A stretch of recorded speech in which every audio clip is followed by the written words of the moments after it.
রায় শুষ্ক কাষ্ঠ আনি বেচে মথুরাতে, ৫-৬ পয়সা পায় এক এক বোঝাতে। আপনে রহে ১ পয়সার চানা চাবানা খাইয়া, আর পয়সা বানিয়া স্থানে রাখেন ধরিয়া। দুঃখী বৈষ্ণব দেখি তারে করান ভোজন, গৌরিয়া আইলে দধি ভাত তৈল মর্দন। কলিযুগ পাবন অবতার পরম করুণাময় শ্রী গৌরাঙ্গ সুন্দরীর পরম অন্তরঙ্গ প্রিয় পার্ষদ বর্জ্য পূজ্যপাদ শ্রীকৃষ্ণদাস কবিরাজ গোস্বামী মহাশয় তাহার শ্রী চৈতন্য চরিতামৃত নামক শ্রী গ্রন্থের মধ্য লীলার ৫বিংশতি পরিচ্ছেদে বারাণসী ক্ষেত্রে সুবুদ্ধি রায়কে তার প্রায়শ্চিত্তের যে বিধান দিয়েছিলেন ইতিপূর্বে তাহা আলোচিত হয়েছে। সুবুদ্ধি রায়ের জাতিনাশ জনিত যে অপরাধ বা যে পাপ তাহা দূরীকরণের নিমিত্ত কাশীবাসী পণ্ডিতগণ শাস্ত্রবিধি অনুসারে ব্যবস্থা দিয়েছিলেন তপ্তগীত পান করে প্রাণ ত্যাগ করার। সুবুদ্ধি রায়ের এবং কিছু কিছু পণ্ডিত ব্যক্তির তাহা মনোনীত না হওয়ায় সুবুদ্ধি রায় সে ব্যবস্থা গ্রহণ করেন নাই। পরে মহাপ্রভু বারাণসীতে শুভাগমন করলে মহাপ্রভুর চরণে যখন নিবেদন করলেন, মহাপ্রভু তাহাকে ব্যবস্থা যা দিলেন যে তুমি এখান থেকে সোজা বৃন্দাবন চলে যাও, নিরন্তর কৃষ্ণ নাম করো। অর্থাৎ মহাপ্রভু যে ব্যবস্থা দিলেন তাতে তার উভয় দিক রক্ষা হলো। শ্রীকৃষ্ণ স্মরণবশত প্রায়শ্চিত্তার হোক, পাপেরও ক্ষয় হয়ে গেল, আর সেই সঙ্গে সঙ্গে শ্রীকৃষ্ণ ভজন করে দুর্লভ মনুষ্য দেহের যে সার্থকতা, স্বরূপানুবন্ধী সেবা লাভ, শ্রীকৃষ্ণ সেবা লাভ, তাহাও সাধন করা হলো।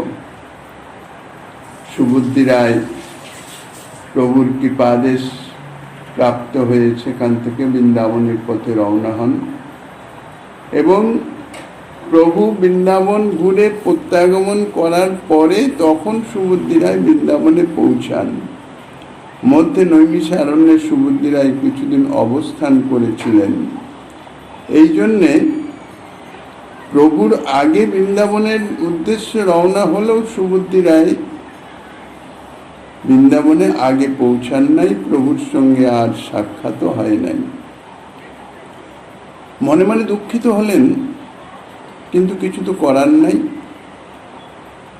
এখন সুবুদ্ধি রায়কে তো প্রভু বৃন্দাবনে পাঠিয়ে দিলেন, দেহযাত্রা তো নির্বাহ করতে হবে।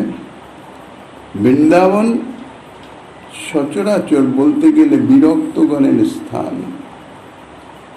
যাহারা সংসার আসক্তি দূরীভূত হয়েছে, অর্থাৎ জড়জাগতিক ভোগ সুখের যে আসক্তি সেটি দূরীভূত হয়ে গেছে, তারাই এই শ্রী বৃন্দাবন ধামে অবস্থানের সুযোগ পেতে পারে বা বলতে গেলে অধিকারী হতে পারে। তার কারণ হচ্ছে বৃন্দাবন ভূমি হচ্ছে প্রেম ভূমি। আর জড়জাগতিক কোন রকম আসক্তির লেশাবাস থাকাকালীন প্রেমের উদয় হয় না, প্রেম প্রাপ্ত হওয়া যায় না। কাজেই এই প্রেমভূমিতে জড়জাগতিক ভোগাসক্তির কোনো স্থান নাই। যাহারা শ্রী ব্রজধামে অবস্থান করবেন, ধাম আশ্রয় করেন, তাহাদের একান্ত উচিত এই জড়জাগতিক বিষয়ের ভোগাসক্তি সেটার সর্বত পরিহার করা, অর্থাৎ সেদিকে দৃষ্টি না দেওয়া। এখন অনাদি জন্ম সঞ্চিত কামনা বাসনা সম্বলিত জীব এখন সম্পূর্ণ বিষয়ে বৈরাগ্য যখন জাত হবে, বৈরাগ্য আসক্তি বিরক্তি ইহা মনোধর্ম, কাজে বৈরাগ্য জাত হবে, তারপরে ব্রজে আসবে, তাহলে তো কস্মিন কালেও আসতে পারবে না। ব্রজধামে আসবে, ব্রজধামের যে অপ্রাকৃত মহিমা, এই যে প্রেম ভূমি, সেটিকে ভাবনার দ্বারা মনে সদা সর্বদাই বিদ্যমান রেখে, এবং এখানে আমার দেহযাত্রা নির্বাহের জন্য যতটুকু প্রয়োজন, বিরক্তের কি কর্তব্য প্রভু রঘুনাথ দাস গোস্বামী পাদকে বলেছেন, মর্কট বৈরাগ্য না করো লোক দেখাইয়া, যথাযোগ্য বিষয় ভুঞ্জ অনাসক্ত হইয়া। বিষয় দেহযাত্রা নির্বাহের নিমিত্ত কিছু বিষয় তাকে গ্রহণ করতেই হবে, যতটা প্রয়োজন।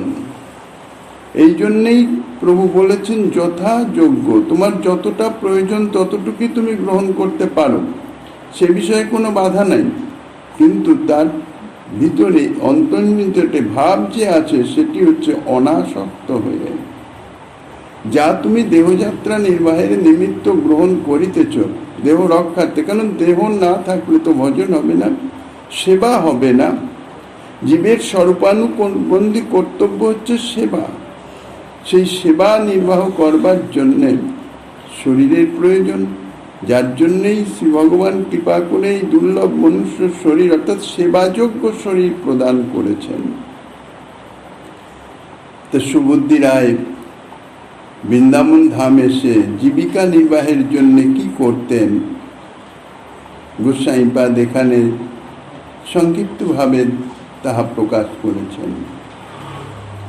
তৎকালীন দিনে বৃন্দাবন ধামে তো লোক বসতি ছিলই না, শুধুমাত্র মথুরায় কিছু জনবসতি ছিল। মথুরার নিকটবর্তী বন থেকে শুষ্ক কাষ্ঠ সংগ্রহ করে তিনি বোঝা বাঁধতেন, এক একটা বোঝা আর কি, কিছু কাষ্ঠ দিয়ে এক একটা বোঝা। সেই বোঝা বেঁধে তিনি মথুরার বাজারে এসে উপস্থিত হতেন। কেননা তৎকালীন দিনে রন্ধনের একমাত্র উপায় ছিল কাষ্ঠ, কাষ্ঠ ছাড়া অন্য কোনো সাধন তখন ছিল না। কাজেই কাষ্ঠ সকলেরই প্রয়োজন, তাই মথুরার বাজারে এনে তিনি সেটি বিক্রয় করতেন। তৎকালীন দিন অত্যন্ত সস্তার দিন, সেই জন্যে কাষ্ঠ বিক্রয় করে তিনি 5 পয়সা কি 6 পয়সা তখন পাতেন। তখনকার দিনের এই যে 5-6 পয়সার মূল্য যে কত, তা এখন হিসাব করে বার করা অত্যন্ত কঠিন। যাই হোক, কাষ্ঠ বিক্রয় করে তিনি যা পেতেন তার সমস্তই তিনি যে নিজের ভোগের জন্য ব্যয় করতেন তা নয়। কেননা জীবের স্বরূপানুবন্ধী কর্তব্য হচ্ছে সেবা। সেবা পাওয়া যায় না, সেবার জন্য অনুসন্ধান করতে হয়, সেবার সুযোগের অনুসন্ধান করতে হয়, কিভাবে কখন একটু সেবায় লাগতে পারি, যেভাবেই হোক। তো সেই জন্যে তিনি কি করতেন, যা কিছু পেতেন সবই নিজের দেহযাত্রা নির্বাহের অর্থাৎ নিজের ভোগে ব্যয় করতেন না। তিনি নিজের দেহযাত্রা নির্বাহের জন্য কি করতেন, 1 পয়সার চানা সংগ্রহ করতেন, ক্রয় করতেন। সেই 1 পয়সার যা চানা প্রাপ্ত হতো তাহাতেই তাঁর দৈনন্দিন দেহযাত্রা নির্বাহ হয়ে যেত। আর বাকি যা পয়সা তিনি পেতেন তাহা সেবার উদ্দেশ্যে অর্থাৎ কাঙাল বৈষ্ণবদের সেবা, সেবা বলতে বৈষ্ণব সেবা মুখ্য। কেননা ভগবান নিজেই তো বলেছেন, আমার থেকে আমার ভক্ত সেবা বড়, ভক্ত সেবাতে তিনি বেশি প্রসন্ন হন। কাজেই এই যে পয়সাটি তিনি সঞ্চয় করতেন সেবার উদ্দেশ্যে, কাদের সেবার উদ্দেশ্যে, কাঙাল বৈষ্ণবদের সেবার উদ্দেশ্যে। যদিও তৎকাল দিনে যে বৈষ্ণব বৃন্দাবনে আসতেন বা অবস্থান করেছিলেন তারা সকলেই নিষ্কিঞ্চন বৈষ্ণব, কোনো রকম কোনো সংগ্রহ প্রক্রিয়ার নেশাবাসও তাদের ছিল না, যার জন্য মহাপ্রভু সনাতন গোস্বামীপাদকে বলেই দিয়েছেন, অর্থাৎ বৈষ্ণবের একটা যে বিশেষ বিশেষণ প্রভু সংযোজন করে দিয়েছেন, বৈষ্ণব সে কাঙাল হবে। কাঙাল বলতে জড়জাগতিক ধন সম্পদে যে কাঙাল শুধু তাহাই নহে, বিষয় ভোগ বাসনাতেও সে কাঙাল, অর্থাৎ বিষয় ভোগ বাসনার নেশাবাস তাহার নাই। কাঙাল শব্দের অনেক ব্যাপ্তি অর্থে নিযুক্ত হয়। আমি আমার কাছে কোনো ধন সম্পদ কিছু রাখলাম না, কাঙাল হয়ে গেলাম, কিন্তু অন্তরে ভোগবাসনা আমার বিরাজমান আছে, তাহলে কিন্তু যথার্থ কাঙাল হওয়া গেল না। কোনো রকম চাহিদা নাই, কোনো রকম প্রাপ্তির আশা নাই।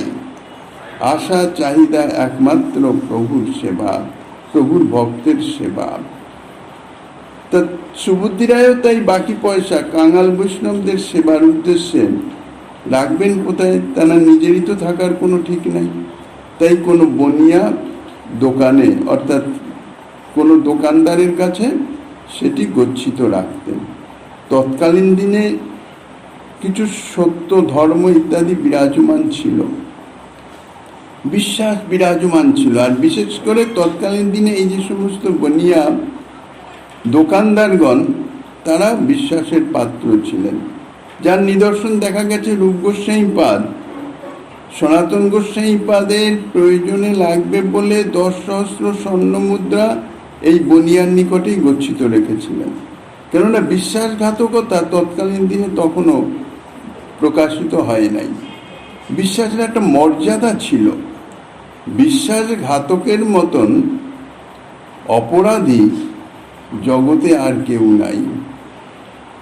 তৎকালীন দিনে সেটা ছিল না। এই জন্যে সুবুদ্ধিরায় বিশেষ করে এই বনিয়ার দোকানে রেখে দিতেন। যখনই প্রয়োজন হতো, বনিয়ার কাছে সবসময়ই পয়সা থাকে, কারণ ব্যবসার সূত্রে, কাজে আমার প্রয়োজনে চাওয়া মাত্রই আমি পেতে পারবো, সেখানে কোনো নিষেধ হবে না বা কোনো অসুবিধা আছে তা নয়। তো এই জন্যেই বনিয়ার দোকানে বনিয়ার কাছে সঞ্চিত রাখতেন। আর এই জমা রাখাতে তার যে সঞ্চয় দোষ ঘটবার আশঙ্কা ছিল না। কেননা তিনি যে জমা করতেন নিজের সুভোগের জন্য নয়, নিজের দেহযাত্রা নির্বাহের জন্য তার থেকে এক পয়সাও তিনি কখনো ব্যয় করতেন না। নিজের সুভোগের উদ্দেশ্যে যদি সংগ্রহ করা হয়, তাহলে সেটি সংগ্রহ অর্থাৎ সঞ্চয় দোষ লাগে তাতে। সুবুদ্ধিরায়ের সেটি ছিল না। সুবুদ্ধিরায় সাধারণ ব্যক্তি নয়, তিনি একসময় বাংলার রাজা ছিলেন। রাজোচিত বিষয়ে ব্যসনে তাহার দিন যাত্রা নির্বাহ হতো। কত দাস দাসী তাহার সেবা শুশ্রূষা করতেন। চর্বচস্য লেজ্জ পেয়েও কত উপাদেয় বস্তু তিনি ভোগ করতেন। কিন্তু আর এই যে ভোগ বাসনা, এ অত্যন্ত দুরূহ। এই আসক্তি ত্যাগ করা নিজের সামর্থ্যে সর্বদা অসম্ভব। এখানে মহৎ কৃপা, ভগবত কৃপার অপেক্ষা আছে। একমাত্র মহৎ কৃপা ব্যতীত এই ভোগ বাসনা, ভোগাসক্তি কিছুতেই দূরীভূত হতে পারে না। সুবুদ্ধিরায় তিনি নিষ্ঠাবান ব্রাহ্মণ ছিলেন, ভক্ত ছিলেন। তিনি কখনো কোনো অনাচার বা কোনো রকম অসত্য আচরণ ইতিপূর্বে করেন নাই। তবুও তার এই যে অন্তরের ভোগ বাসনা, এটা ভোগ অভ্যাস, সেটা তো থেকে যায়। তাহা দূরীভূত হয়েছে শ্রীমন মহাপ্রভুর কৃপায়। মহাপ্রভু যে তাকে কৃপা করেছেন, কৃপাদেশ প্রদান করেছেন, তুমি এখান থেকে বৃন্দাবন যাও, এই করো। এত বড় কৃপা পাওয়া বহু ভাগ্যের বিষয়। মহাপ্রভু যখনই কৃপা করেছেন, বলে দিয়েছেন তুমি এই এখানে যাও, এই করো, তখনই তার হৃদয়ের ভোগ বাসনা, কারণ বৃন্দাবন ধামে ভোগ বাসনা নিয়ে যাওয়ার তো অধিকার নাই। মহাপ্রভু তো কোনো অনধিকারীকে বৃন্দাবনে প্রেরণ করবেন না। তাই তার যা ভোগ বাসনা, মহাপ্রভুর দর্শনেই তার সমস্ত কিছু অনর্থ নিবৃত্তি হয়ে যায়। ইহা তো দর্শনেরই গুণ। আর সেখানে সাক্ষাৎভাবে কৃপা করেছেন। কাজেই তার সমস্ত ভোগ বাসনা অন্তর থেকে চিরদিনের জন্য দূরীভূত হয়ে গেছিল। সংসারে অর্থাৎ এই জড়জাগতিক বিষয় ভোগ ইত্যাদিতে তার অপূর্ব বৈরাগ্য জন্মেছিল। ইহাই হচ্ছে কৃপার পরিচয়। মহৎ কৃপার পরিচয় হচ্ছে ভোগাসক্তি দূরীভূত হওয়া। অন্তরে ভোগাসক্তি আমার যেমন তেমনই আছে, বিদ্যমান আছে, ভোগ বাসনা নিহিত আছে, সুপ্তভাবে আছে, তাহলে বুঝতে হবে মহৎ কৃপা আমি প্রাপ্ত হই নাই। মহৎ কৃপার পরিচয় হচ্ছে চিত্ত শুদ্ধ করা, ভোগ বাসনা দূরীভূত করা, অনাদিকালের যে অনর্থ ভোগ বাসনা তাহা দূরীভূত হয়ে যাওয়া, ইহাই কৃপার পরিচয়। সুবুদ্ধি রায়ের এই যে আচরণ, এটি আদর্শ স্থানীয়। বৈষ্ণব মাত্রেরই এই আদর্শন অনুসরণীয়। তার এই যে আত্মনির্ভরতা, কোনো পরাপেক্ষা নাই। পরাপেক্ষা বৈষ্ণবগণের সর্বথা দোষজনক। প্রভুও সে কথা বলেছেন, বৈষ্ণব সদা সর্বদা নিরপেক্ষ হবে। কেননা যার পরাপেক্ষা আছে, অপরের অপেক্ষা আছে, তার ভক্তি তো দূরীভূত, ভক্তি তো তার হয় নাই, শ্রীকৃষ্ণ তাকে উপেক্ষা করেন। তা এই যে সুবুদ্ধি রায়ের আত্মনির্ভরতা, নিজের দেহযাত্রা নির্বাহের উপায় ব্যবস্থা যা কিছু সব নিজে করা, পরাপেক্ষা শূন্যতা, ইহা বৈষ্ণব মাত্রেরই অনুসরণীয়। প্রকারটা ভিন্ন ভিন্ন। তৎকালীন দিনে যেরকম ছিল সেই অনুযায়ী সুবুদ্ধি রায় ব্যবস্থা গ্রহণ করেছেন। বর্তমানে সে ব্যবস্থা হয়তো লাগু হবে না, কিন্তু তার যে মৌলিক ভাবধারা, সেই ভাবধারাটাই গ্রহণীয়, সেটাই অনুসরণীয়। আজকাল কেউ কেউ ভজনের উদ্দেশ্যে সংসার ত্যাগ করে যান বটেন, কিন্তু আত্মনির্ভরতার কোনো চেষ্টা করেন না। নিজের দেহযাত্রা নির্বাহের জন্য তাহারা অপরের মুখাপেক্ষী হয়ে যান। বলতে গেলে মাধুকুরীর যে বৃত্তি, এটিও এক ধরনের পরাপেক্ষা। এবং এই মাধুকুরী বৃত্তি কার জন্য হওয়া যায় সে বিষয়ে বিচার বিশ্লেষণ দেখতে হয়। যিনি ভজনাবেশে এমন মগ্ন থাকেন সদা সর্বদাই যে তাঁর নিজের দেহযাত্রা উপযোগী যে ভোজন, সেই ভোজন তৈরি করা বা ভোজন সংগ্রহ করা ইত্যাদি তার পক্ষে অসম্ভব হয়ে যায়। তাদৃশ অবস্থাপন্ন যারা, একমাত্র তারাই মাধুপুরীর অধিকারী। এবং ব্রজে যে সমস্ত বৈষ্ণবগণ ভজন উদ্দেশ্যে আসতেন, তাঁরা সেই অবস্থায় উন্নীত হতেন, যার জন্য ব্রজে মাধুপুরী ভিত্তির চল প্রথম থেকেই আছে। এবং বলতে গেলে স্বয়ং রাধারানী সে ব্যবস্থা করে রেখেছেন। কেননা এমনভাবে দিবানিশি মগ্ন থাকেন প্রেমী ভক্ত, তিনি কি করবেন, তার যে ভোজনের ব্যবস্থা রাধারানী স্বয়ংই করেন। কাজেই মাধুপুরী বৃত্তির যে অন্তর্নিহিত ভাবধারা, তাদৃশ অধিকারী কিনা সেটি বিচার করে তবে মাধুপুরী বৃত্তি গ্রহণ করা উচিত। নিজের জীবিকা নির্বাহের জন্য কোনো গৃহস্থের মুখাপেক্ষী হওয়া উচিত নয়। শ্রীমন মহাপ্রভু তাই বলেছেন, বৈরাগী হইয়া যেবা করে পরাপেক্ষা, কার্যসিদ্ধি নহে কৃষ্ণ করেন উপেক্ষা। কার্যসিদ্ধি অর্থাৎ যে উদ্দেশ্যে তিনি এখানে আছেন, অবস্থান করছেন, কার্য করছেন, অর্থাৎ ভজন, সে ভজন সিদ্ধি লাভ করে না, শ্রীকৃষ্ণ উপেক্ষা করেন। আরও বলেছেন, বিষয়ীর অন্ন খাইলে মলিন হয় মন, মলিন মন হইলে নহে কৃষ্ণের শরণ। বিষয়ীর অন্নে হয় রাজস নিমন্ত্রণ, দাতা ভোক্তা দোহার মলিন হয় মন। এই কথাটি প্রভু বলেছিলেন রঘুনাথ দাস গোস্বামী, যে প্রভুকে নিমন্ত্রণ করে ভোজন করাতেন, অর্থাৎ তার পিতা জ্যাঠা যে অর্থ প্রেরণ করেছিল দাস গোস্বামীর কাছে, দাস গোস্বামী তো তাহা গ্রহণ করবেন না, তাঁর তো সেটি নাই। তিনি তো ছত্র, প্রথমে ভিক্ষাবৃত্তি, তারপর ছত্র ইত্যাদি একের পর এক যত বৈরাগ্যের তীব্রতা আসছে তত তাঁর যে দেহযাত্রা নির্বাহের যে ব্যবস্থাপন তাহাও পরিবর্তিত হচ্ছিল। কিন্তু সেই অর্থ কি হবে? আচ্ছা, পিতার জ্যাঠা অর্থ পাঠিয়েছে, অর্থটা সদ্ব্যয় হোক, আর কি হবে।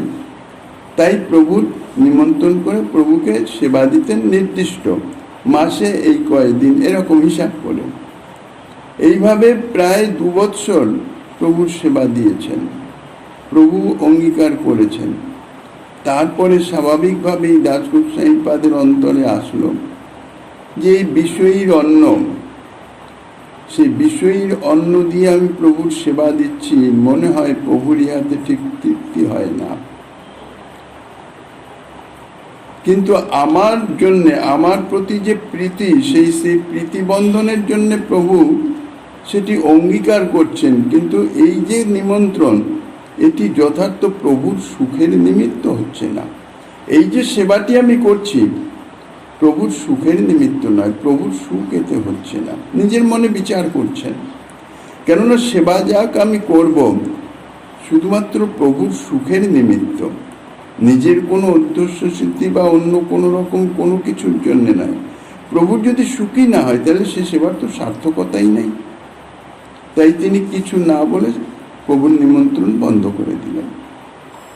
একমাত্র স্বরূপ গোস্বামীপাদের চরণেই প্রভু গোস্বামীপাদকে সমর্পণ করেছেন। তাই যা কিছু কথা রঘুনাথ স্বরূপ গোস্বামীপাদকে নিবেদন করতেন, তাঁর অনুমতি নিয়ে নিতেন। তাঁর আদেশ ভিন্ন নিজের ইচ্ছায় কিছু করতেন না। নিজের মনে যে ভাবনা আসতো, যা কিছু হতো, তিনি গোস্বামীপাদের চরণে নিবেদন করতেন, তিনি অনুমতি দিতেন, তিনি তখন সেই আচরণ করতেন। এবার নির্দিষ্ট দিন অতিবাহিত হওয়ার পরে তখন প্রভু স্বরূপ দামোদরকে জিজ্ঞাসা করেছেন যে রঘুনাথ এখন আর আমাকে নেমন্তন্ন করে না কেন?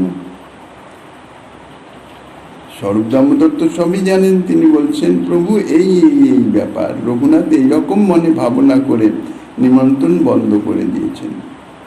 তখনই প্রভু এই কথা বলেছিলেন, হিরণ্যদাস, গোবর্ধন দাস তাহারা সাধু বৈষ্ণব সেবী ঠিকই, কিন্তু তবুও তাহারা বিষয়ী। বিষয়ী অর্থাৎ বিষয়ের প্রতি তাহাদের আসক্তি বিদ্যমান আছে, ধন সম্পদের প্রতি আসক্তি বিদ্যমান আছে। আর এই যে ধন সম্পদ, অর্থ, বিষয়ের কার্যই হচ্ছে তাই এমন কার্য করাবে যাতে সংসার বন্ধন অর্থাৎ ভোগাসক্তি বর্ধিত হবে। এটি মহাপ্রভুর শ্রীমুখেরই উক্তি।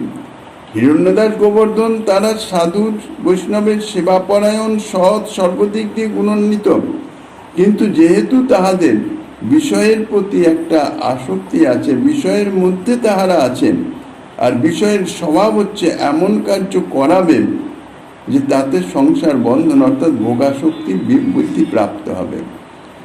তদ্জাতীয় যে বিষয়, তার অন্ন যদি গ্রহণ করা হয়, ভোজন করা হয়, তাহলে মন মলিন হয়ে যায়, অর্থাৎ সেই ভোগ বাসনা অন্নের মাধ্যম দিয়ে তার প্রতি সংক্রামিত হয়ে যায়। এখন চিত্তে যদি ভোগ বাসনা কিছুমাত্র আভাসও সংক্রামিত হয়, তাহলে যথার্থ শ্রীকৃষ্ণের স্মরণ হয় না। কেননা ভোগ বাসনা তা হচ্ছে প্রাকৃত ভোগেরই তো বাসনা, প্রাকৃত বস্তু ভোগের বাসনা। সেই প্রাকৃত বস্তু মানে প্রাকৃত ভাবের যদি কিছু মনের মধ্যে যদি অবস্থান করে, সেখানে অপ্রাকৃত ভগবৎ স্মরণ তো ঠিক মতো হতে পারে না। তাই বলছেন, মলিন মন হইলে নহে কৃষ্ণের স্মরণ। আর শ্রীকৃষ্ণের স্মরণই যদি ঠিক না হয়, তাহলে আর ভজনটি কি হবে? তারপর কথা হচ্ছে, এই বিষয়ীর অন্নে হয় রাজস নিমন্ত্রণ, অর্থাৎ রজগুণ বিদ্যমান থাকেন। তার ফলে হয় কি, যিনি দাতা, যিনি দান করছেন, তাঁরও মন মলিন হয়, কেননা তিনি দান করেন কিছু উদ্দেশ্য সিদ্ধির নিমিত্ত। আর কিছু না হোক, উন্নত হবে, সেই উদ্দেশ্য মন্ত্রে বিদ্যমান থাকে। কাজেই দাতার মনও মলিন হয়ে যায়, আর যিনি ভোজন করেন তার মনের মধ্যে সেই বিষয় ভোগের যে সংস্কার তাহা সংক্রামিত হয়ে তাহার মনও মলিন করে দেয়। এই জন্যে সুবুদ্ধি রায় তিনি নিজের জন্য যে 1 পয়সার চানা তা দিয়ে দেহযাত্রা নির্বাহ করে বাকি পয়সা যা তিনি পেতেন তা বনিয়ার নিকটে সঞ্চিত রাখতেন। উদ্দেশ্য সেবা। কি সেবা করতেন? দুঃখী বৈষ্ণব দেখি তারে করান ভোজন, গৌরিয়া আইলে দধি ভাত তৈল মর্দন। গৌরিয়া অর্থাৎ বঙ্গদেশীয় যদি বৈষ্ণব, গৌরবঙ্গের মহাপ্রভুর ধামের থেকে যদি কোনো বৈষ্ণব যদি যেতেন তাদের গৌরিয়া বলা হয়। সুবুদ্ধি রায় বাঙালি বৈষ্ণবগণকে সঞ্চিত পয়সা দ্বারা দধি ভাত এবং তৈলমর্দনের ব্যবস্থা করে দিতেন। নদীবহুল বাংলাদেশে যাদের বাস তাহাদের সাধারণত পরিবেশের একটা প্রভাব তো আছে শরীরের উপর। জলশূন্য পশ্চিমাঞ্চল, এই বৃন্দাবন ভূমি শুষ্ক, এখানে তাদের পক্ষে একটু স্নিগ্ধ জিনিসের দরকার দেহযাত্রা নির্বাহের জন্য। সুখারুটি তাহাদের বাস্তবিক শরীরযাত্রা নির্বাহের জন্য একটু কষ্টকর হয়ে যায়। এই জন্যে দই ভাতই তাহাদের শরীরের পক্ষে উপযোগী। আর শরীরে তৈলমর্দন না করলে এই শুষ্ক স্থানে তাদের যেখানে জন্ম, যে অবস্থার তাদের শরীর তৈরি, সে শরীর ফেটে যায়, চর্ম সব শুষ্ক হয়ে যায়, অত্যন্ত রুক্ষতা প্রকাশ পায়। এই জন্যেই প্রকৃত সেবা চিন্তা করে ভাবনা করে সুবুদ্ধি রায় ব্যবস্থা করেছেন যে তিনি বাঙালি বৈষ্ণবদের জন্যে দধি ভাত এবং তৈলমর্দনের ব্যবস্থা করতেন। আর অন্য কোনো বৈষ্ণব বা অন্য কোনো সাধু মহাত্মা যার না যেরকম তাদের জন্য সেরকম ব্যবস্থা করতেন। শুধু গৌরিয়াদের জন্যেই এই যে বিশেষ ব্যবস্থা, এটি কিন্তু সবার জন্য নয়, সার্বজনীন নয়। রূপ গোসাই আইলে তারে বহু প্রীতি কইল, আপন সঙ্গে লইয়া দ্বাদশ বন কলাইল। প্রয়াগ থেকে প্রভুর কৃপাদেশ প্রাপ্ত হয়ে যখন শ্রীরূপ গোস্বাই পাদ বৃন্দাবনে এসে পৌঁছালেন, তার আগেই সুবুদ্ধি রায় এসে গেছেন। সুবুদ্ধি রায় তখন তো স্বাভাবিক লোকসংখ্যা খুবই কম, আর বাঙালি বলতে গেলে তো নেই, ছিলই না। তাই রূপ গোস্বাই পাদ মথুরায় যখন এসে পৌঁছালেন, সুবুদ্ধি রায় তাকে অত্যন্ত প্রীতি করলেন, প্রভুর কৃপা পাত্র। সঙ্গে করে নিয়ে তিনি দ্বাদশ বন দর্শন করালেন। তার মানে সুবুদ্ধি রায় ইতিপূর্বে বৃন্দাবনের দ্বাদশ বন ইত্যাদি দর্শন করে নিয়েছেন। রূপ গোস্বাই পাদকে তিনি দ্বাদশ বন দর্শন করালেন। মাস মাত্র রূপ গোসাই রহিলা বৃন্দাবনে, শীঘ্র চলি আইলা সনাতন অনুসন্ধানে। গঙ্গাতীর পথে প্রভু প্রয়াগেরে গেলাম, ইহা শুনি দুই ভাই সেই পথে চলিলাম। শ্রীরূপ গোস্বাই পাদ বৃন্দাবনে এসে মাত্র 1 মাস অবস্থান করেছিলেন। তার মধ্যেই বৃন্দাবন ধাম দর্শন ইত্যাদি সমাপন করে নিলেন। তারপরে তিনি অতি শীঘ্র সনাতন গোস্বাই পাদের সংবাদ, অর্থাৎ তিনি কোথায় কিভাবে আছেন তাহা তিনি জানতে পারেন নাই। সেই উদ্দেশ্যে তিনি আবার গৌড়ের উদ্দেশ্যে রওনা হয়েছিলেন। রূপ গোস্বাই পাদ একা ছিলেন না, সঙ্গে তাঁর ভ্রাতা অনুপমও ছিলেন। তা দুইজনেই শুনলেন যে প্রভু বৃন্দাবন থেকে যখন বারাণসীর উদ্দেশ্যে রওনা হন তখন গঙ্গাতীর পথে গিয়েছিলেন। মথুরার সেই যে সনরিয়া ব্রাহ্মণ যার গৃহে মহাপ্রভু অবস্থান করেছিলেন তার মুখে শুনতে পেরেছেন, জানতে পেরেছেন, কারণ তখন তো মুসলিমের জনবসতি। কাজেই রূপ গোস্বাই পাদ তিনি কি করলেন, এই গঙ্গাতীর পথেই সনাতনের অনুসন্ধানে এবং যদি প্রভুর দর্শন হয়ে যায় সেই উদ্দেশ্যে চললেন। এদিকে সনাতন গোস্বাই পাদ তো রূপ গোস্বাই পাদের আসার অল্প কয়েকদিন বাদেই, অর্থাৎ প্রভু বারাণসীতে পৌঁছালেই সনাতন গোস্বাই পাদ বারাণসীতে পৌঁছেছিলেন। এটা সনাতন গোস্বাই প্রয়াগে আসিয়া মথুরা আইলা সটান রাজপথ দিয়া। মথুরাতে সুবুদ্ধি রায় তাহারে মিলিলা, রূপ অনুপম কথা সকলই কহিলা।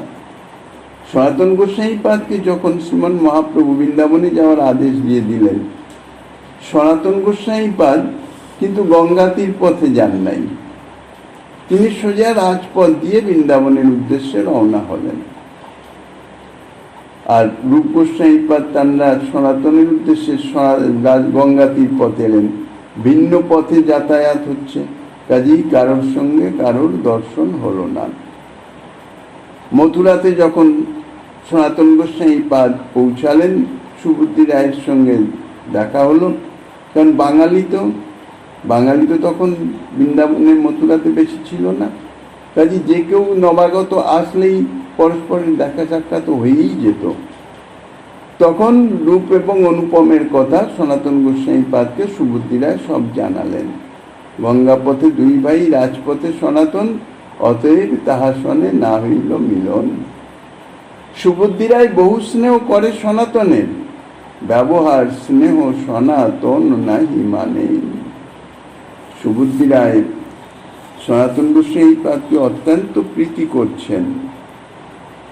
অর্থাৎ সনাতন গোস্বামীপাদ তাঁর পরিচয় তো জানেন, কাজেই তার মর্যাদা পরিচয় অনুযায়ী তার সুখ স্বাচ্ছন্দ্যের দিকে সুবুদ্ধি রায় চেষ্টা করছেন প্রীতি সহকারে। এখানে কোনো উদ্দেশ্য নাই, কোনো আতিশয্য নাই। কিন্তু সনাতন গোস্বামীপাদ নিজের সুখ স্বাচ্ছন্দ্যের বিষয়ে সমস্তই ত্যাগ করে এসেছেন। কাশীতে একটা ভোট কম্বল গায়ে ছিল। মহাপ্রভুর কৃপা কিরকম ভাবে সনাতন গোস্বামীপাদে বর্ষিত হয়েছে যে সেই ভোট কম্বল, যার প্রতি সনাতনের আসক্তি ছিল না, কিন্তু ভগিনীপতি প্রীতি করে দিয়েছে, সেই জন্য সেটা আছে এই পর্যন্ত। কোনো রকম তার প্রতি আসক্তির লেশাভাষ্য নাই। আর ঠান্ডার দিন প্রয়োজনও আছে, আচ্ছা আছে, যেমন আছে। কিন্তু প্রভুর যে কৃপা দৃষ্টি সনাতন গোস্বামীপাদকে এত সচেতন এবং সাবধান করে দিয়েছেন যে এই ভোট কম্বলের মাধ্যম দিয়ে তার অন্তরের সুপ্ত কোনো ভোগাসক্তি যাতে ভবিষ্যতে জাগরিত না হয়, প্রকাশিত বা নতুন করে কোনো আসক্তির সৃষ্টি না হয়। কেননা এই যে ভোগাসক্তি, এই বড় ভয়ঙ্কর। বিষয়ের সঙ্গে ইন্দ্রিয়ের সংস্পর্শ হলেই সেখানে আসক্তি অর্থাৎ ভোগ বাসনা তাহা জাত হয়, জন্মায়। আর বিষয়ের সঙ্গে যদি ইন্দ্রিয়ের সম্বন্ধ না হয়, সংস্পর্শ না হয়, তাহলে সে বাসনা নতুন করে জাগরিত হতে পারে না। পুরানো বাসনা যা হৃদয়ে বিদ্যমান তা তো আছেই, বরঞ্চ তারও নিবৃত্তি হতে থাকে যদি বিষয়ের সংস্পর্শ না পায়। ভোগ বাসনা আছে, কিন্তু ভোগ বাসনার সেই ভোগ উপকরণ যদি প্রাপ্ত না হয়, তাহলে কি হয়, ধীরে ধীরে ধীরে ধীরে সে বাসনা মরে যায়, শুষ্ক হয়ে যায়, সুপ্ত হয়ে যায়।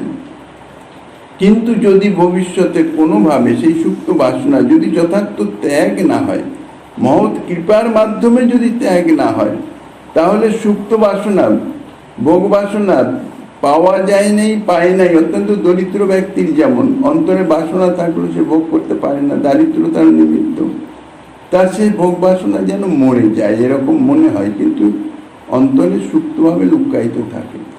যদি কখনো তাদৃশ বিষয়ের সংস্পর্শে এসে যায়, বিষয় প্রাপ্ত হয়, সঙ্গে সঙ্গে সেই ভোগ বাসনা জাগরিত হয়ে যায়।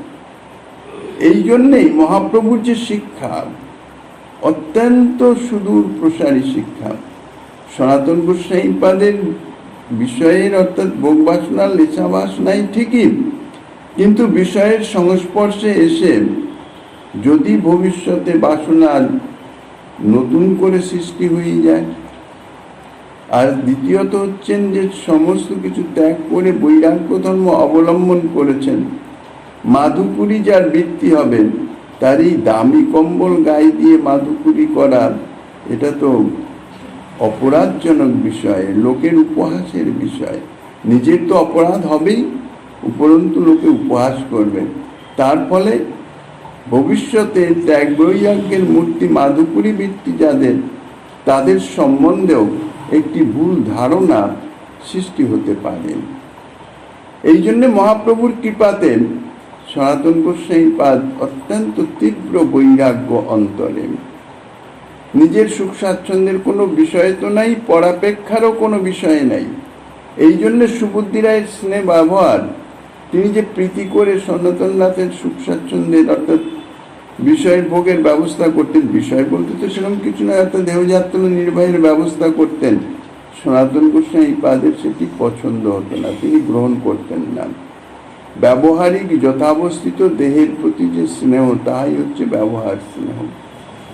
অত্যন্ত তীব্র ত্যাগ বৈরাগ্য নিয়ে সনাতন গোস্বামী পাদ প্রভুর কৃপাদেশ পালনের নিমিত্ত প্রভুর কৃপার সম্যক রূপে প্রাপ্ত হয়ে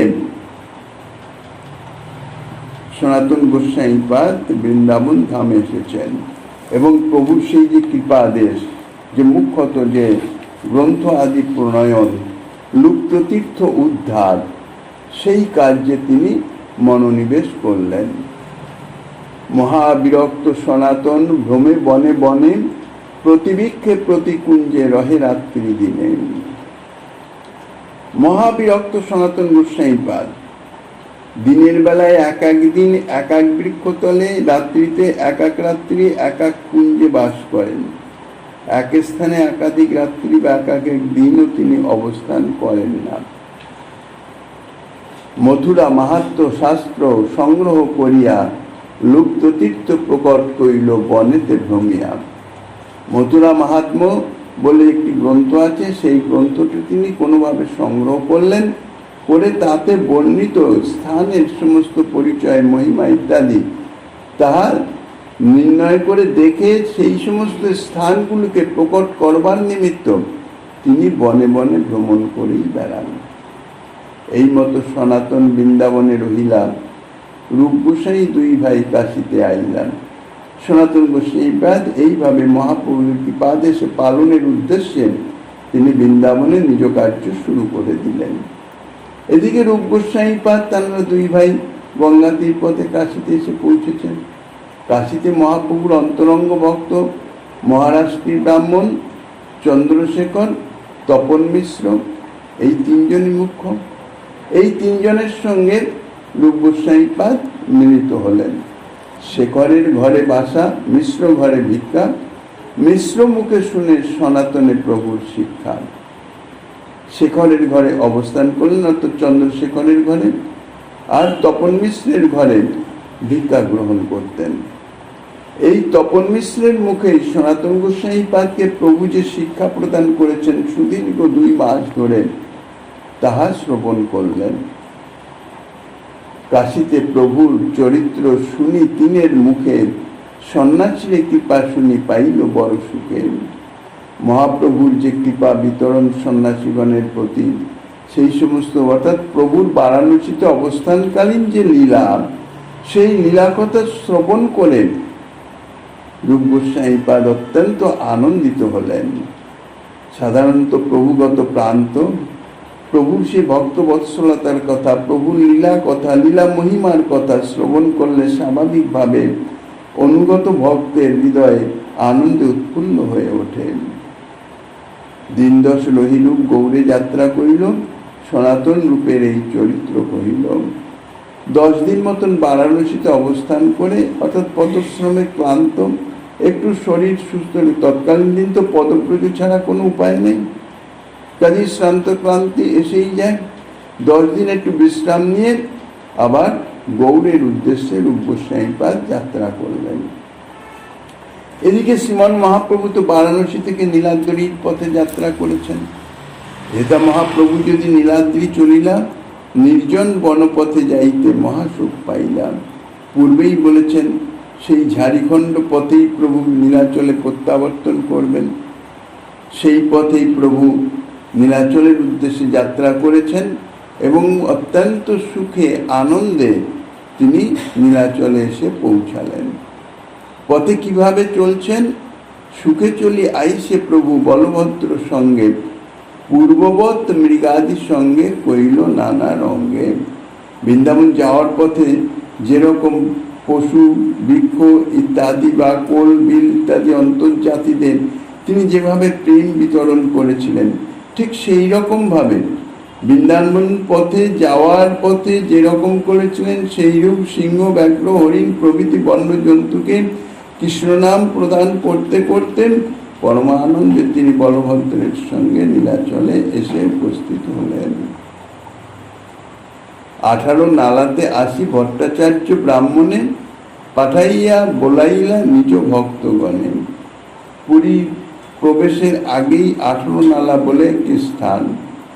এই স্থানে এসে প্রভু নীলাচলে স্থিত যে নিজ ভক্তগণ অনুগতজন যাহারা প্রভুর অপেক্ষায় অবস্থান করিতেছেন, তৎকালীন দিনে তো সংবাদ সংগ্রহের কোনো ব্যবস্থা বিশেষ ছিল না, কাজেই সকলে অপেক্ষায় আছেন কবে প্রভু আসবেন, প্রভু কোথায় কিভাবে অবস্থান করছেন, কি লীলা করছেন সেই সংবাদ প্রাপ্তির কোনো উপায় ছিল না। প্রভু তাই 18 নালাতে এসে বলভদ্র ভট্টাচার্যের সঙ্গে যে ব্রাহ্মণ ছিলেন, পাচক ব্রাহ্মণ, সেই ব্রাহ্মণকে পাঠিয়ে দিলেন যে প্রভুর শুভাগমন বার্তা তার অনুগত জনকে দেওয়ার জন্য, আগে যাতে সেই ব্রাহ্মণ এসে সংবাদ প্রদান করেন। শুনি যেন ভক্তগণ পুনরূপী জিলা, দেহ প্রাণ আইলে যেন ইন্দ্রিয় উঠিলা, আনন্দে বিহ্বল ভক্ত যাইয়া ধাইয়া আইলা, নরেন্দ্রে আসিয়া সবে প্রভুরে মিলিলাম। প্রভু ব্রাহ্মণকে শীঘ্র পাঠিয়ে দিয়ে ধীরে ধীরে প্রভু আসছেন, অগ্রসর হচ্ছেন।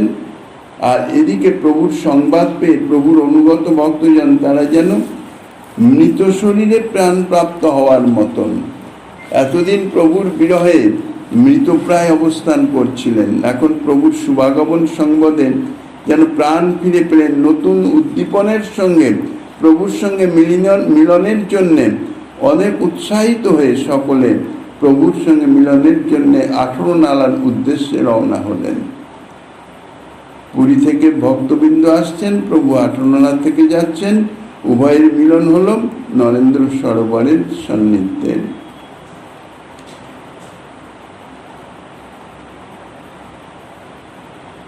পুরী ভারতী কইল প্রভুর চরণ বন্ধন, পুরী ভারতীর কইল প্রভু চরণ বন্ধন, দোহে মহাপ্রভুরে কইল প্রেম আলিঙ্গন। সকলেই আছেন, পুরী গোসাই, ভারতী গোসাই, যাদের যাদের প্রভু নীলাচলে রেখে গিয়েছিলেন। এই যে সুদীর্ঘকাল প্রভুর বিরহে তাহারা ছিলেন, সকলেই প্রভুর সঙ্গে মিলনের জন্য অত্যন্ত উৎকণ্ঠিত হয়েছিলেন। তাই সকলেই প্রভুর দর্শনের নিমিত্ত শুভাগমন করেছেন, অর্থাৎ অগ্রসর হয়ে এসছেন। প্রথমেই প্রভু পুরী গোসাই ভারতী গোসাইকে দণ্ডবৎ প্রণাম করলেন, কেননা সম্পর্কে তিনি কনিষ্ঠন ভাতিজা, মর্যাদা রক্ষক প্রভু, ভক্তভাবে আবির্ভূত, এই জন্যে দণ্ডবৎ প্রণাম করলেন। তাঁরাও প্রভুকে স্বয়ং ভগবান জেনেও লৌকিক মর্যাদা রক্ষার্থে প্রভুকে প্রেমালিঙ্গন প্রদান করলেন, বুকে জড়িয়ে ধরলেন। দামোদর স্বরূপ পণ্ডিত গদাধর, জগদানন্দ কাশীশ্বর, গোবিন্দ বক্রেশ্বর, কাশী মিশ্র, পদ্ম মিশ্র, পণ্ডিত দামোদর, হরিদাস ঠাকুর আর পণ্ডিত শঙ্কর, আর সব ভক্ত প্রভুর চরণে পড়িলাম, সভা আলিঙ্গিয়া প্রভু প্রেমাবিষ্ট হইলাম। অন্যান্য সমস্ত ভক্তগণ তারা প্রভুর চরণ বন্দন করলেন, প্রভু জনে জনে সকলকেই বুকে জড়িয়ে ধরলেন, প্রেমালিঙ্গন প্রদান করলেন। আনন্দ সমুদ্রে ভাসে সব ভক্তগণে, সভা লইয়া চলিলা প্রভু জগন্নাথ দর্শনে। সকলকে নিয়ে একসঙ্গে প্রভু জগন্নাথ দেবের দর্শনে চললেন। জগন্নাথ দেখি প্রভু প্রেমাবিষ্ট হইলা, ভক্ত সঙ্গে বহুক্ষণ নৃত্যগীত করিলাম। সুদীর্ঘ অদর্শনের পর প্রভু জগন্নাথ দর্শন, রাধা ভাবাবিষ্ট প্রভু প্রেমাবিষ্ট হয়ে গেলেন। অনেকক্ষণ ভক্ত সঙ্গে সেখানে নৃত্যগীতের মাধ্যমে নিজের অন্তরের প্রেম প্রকাশ করলেন। জগন্নাথ সেবগানী মালা প্রসাদ দিলাম, তুলসী পরিছা আশি চরণ বন্দিলাম। মহাপ্রভু আইলা গ্রামে কোলাহল হইল, সার্বভৌম রামানন্দ বাণীনাথ মিলিলা সকল।